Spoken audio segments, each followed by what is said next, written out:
Vi do una notizia in anteprima che il giorno 22 novembre alle ore 11 in Sala Pedenin presso Palazzo Balbi, quindi presso la sede della Regione, si firmerà.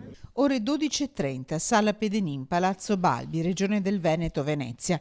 Giovedì 22 novembre, un altro giovedì nella storia del nuovo ospedale di Padova. 11 mesi fa, era giovedì 21 dicembre, quando in Regione il Presidente del Veneto Zaia e il Sindaco di Padova sottoscrivevano l'accordo di programma per la realizzazione del nuovo ospedale. In ballo c'era la cessione delle aree di Padova Est. Il 31 luglio 2018, incassato il sì del Consiglio Comunale di Padova, Zaia riceveva via libera per le aree e poteva pensare al progetto, tutto in capo alla Regione, di un'opera da 600 milioni di euro.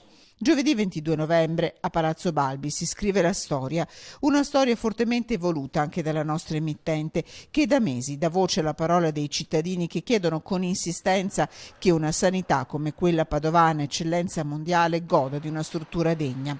Già il 31 luglio questo è l'impegno del governatore Zaia. Da qui non si torna più indietro, quindi adesso si ha la certezza di avere l'area, bisogna realizzare l'ospedale. Tempi.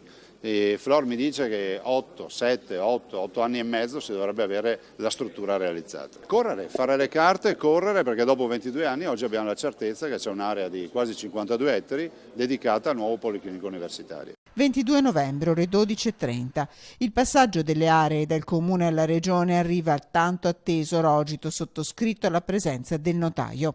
Una parte della storia è quasi scritta. Adesso la sfida inizia davvero.